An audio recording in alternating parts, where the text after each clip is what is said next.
Juan Kapitulo 6, versikulo 35.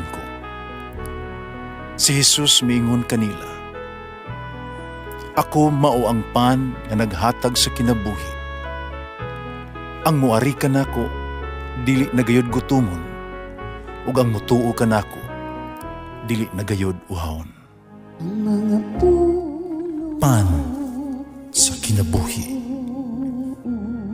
maglikon unta sa mong pagtuo ug gagaka kami sa pagtuman sa imong mahal nga kasuguan. Ginoo man na kaninyo. Ang Santos Ebanghelyo sumala ni San Mateo. Niyamingon si Jesus sa mga tinunan. Ang buot mahimong akong tinunan, kinahanglan kalimta niya ang iyang kaugalingon, pasano niya ang iyang krus, ug musunod siya kanako. Kaya ang buot magluwas siyang kaugalingong kinabuhi, mawad-an hinuon ni ini.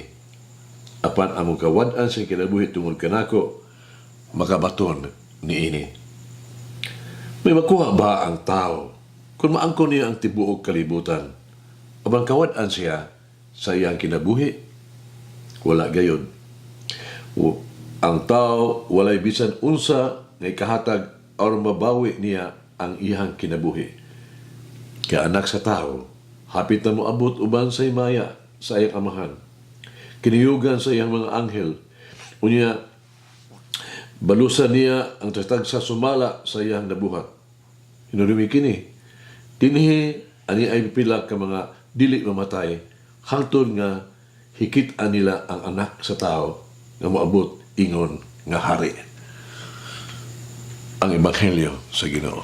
Pasalamati ang Ginoo kay siya maayo, ang iyang gugma mulungtad hangtod sa kahangturan. Pasalamati ang Diyos sa tanang mga Diyos, ang iyang gugma malungtaron.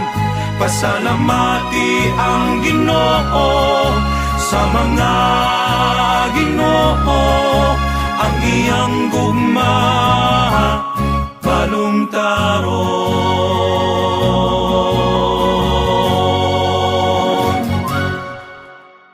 Ang Ebanghelyo karon adlaw naghatag kanato og tulo ka kondisyon, situation kahimtang aron mahimo kitang tinun-an ni Jesus. Una mao ang pagdumili sa atong kaugalingon. Deny ourselves. Kini mao ang paghimo kang Jesus nga sentro sa ato ang kinabuhi. Si Jesus kinahanglan nga una ug labaw sa tanan sa bisan unsa sa atong isulti ug sa atong buhaton. Pagdumili sa kaugalingon nagpasabot nga magkaingon kita og dili sa mga pangandoy ug ambisyoso nga mga tinguha sa kaugalingon ug atong hiangay ang atong kaugalingon sa gusto sa Dios ug sa iyang kamubuton. Atong ihatag ito ang atong kompleto nga walay kondisyon nga yes, oo, ngadto kaniya. Atong giila ang Dios isip number 1, prioridad sa tuang kinabuhi. Ikaduha ang kondisyon maong ang pagpasaan sa krus. Nagpasabot kini nga andam kita sa pag-atubang sa mga sakripisyo alang kang Hesus ug alang sa iyang misyon. Andam kita sa pagsunod sa iyang kinabuhi. Sa pagtunob siya ang mga tunob o paghalad sa tibuok natong kinabuhi sa pagtrabaho sa iyang parasan. Ang pagpasaan sa iyang krus mao ang paghalad sa itong kinabuhi ngadto kaniya. Ikatulo, mao ang pagsunod kaniya. Kini mao ang paghatag kang Hesus sa tuang pug-os nga pamasinugtanon ug hingpit nga pag-alagad. Atong gitulid ang atoang direksyon ngadto kang Hesus. Gipunting nato ang atoang tumong sa iyang misyon. Atong ipuyo ang atong kinabuhi pagsunod sa iyang kinabuhi. Busa ang iyang mga pulong mausab ang atong mga pulong. Ang iyang mga ehemplo mausab ang ato ang sundon. Itugutan nato siya sa pagdala, nga mudala ka nato, umugiya ka nato, atong pangutanong karon atong kaugalingon. Andar na ba ka, o kita, sa pagdawat ni ining tulo ka kondisyon sa pagkadisipulo? O sa may atong biyaan, o kuhaon, o limod sa atong kaugalingon, ano makasiguro kita nga sa Jesus, mahimong o kita mahimong iyang disipulo. Sugurado ko sa kinabuhi ni San Ignatius. Natao siya sa Castillos, pamilya ni Lasalle Loyola, sa amayahang Espanya. Niya gibunyagan siya sa ngalang Inigo. Ipadayon niya ang karera niya sa militar, primero. Diya sa nasandan siya tungkol sa gubat sa Pamplona. Sa panahon sa iyan, taas na kayong pagka-hospital, na bago ang iyang kinabuhi. Ang pagbasa may tungkol sa kinabuhi ni Kristo, o ang libro may tungkol sa kinabuhi sa mga santos, nakapabago, nakapaamgo niya sa iyang sayop, kabinuhatan, o sa kahawang sa iyang kinabuhi. Mahimo siya ligon nga desisyon nga musunod, will work for the Lord, kang Jesus. Nakaamgo siya sa iyang kaugalingon.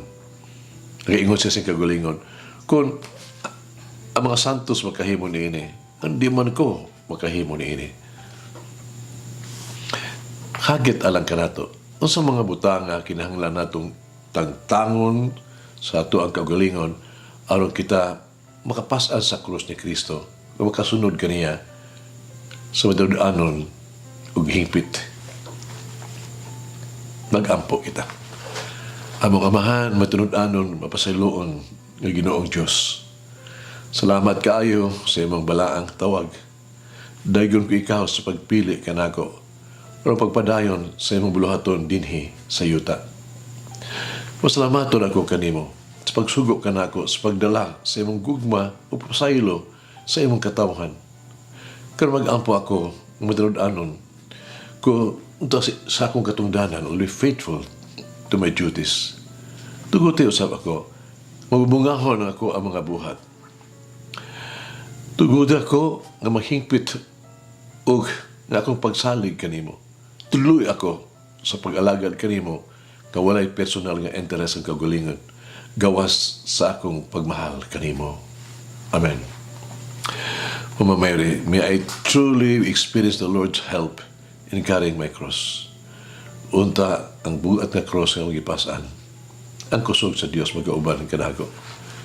Pinagis imong panggama. Malangin ang Diyos magagahom sa tanan, Amahan, Anak, o Espiritu Santo. Amen. May the Lord of the divine mercy bless us all, heal us from all diseases and suffering. Ayun unta niya kita, tanang mga sakit na sa lawas o sa kalag, body and soul. In the name of the Father, the Son, and of the Holy Spirit. Jesus, I trust in you. Amen. Whoever eats the bread of life will never hunger, says the Lord. Kay galaan inyong nabati ang pagpaambit ug hamubong pamalandong sa pulong sa Dios pinaagi sa tulumanon pan sa kinabuhi nga gidumala ni Monsignor Daddy Silva. Hangtod na usab sa sunod higayon, daghang salamat. The bread of life.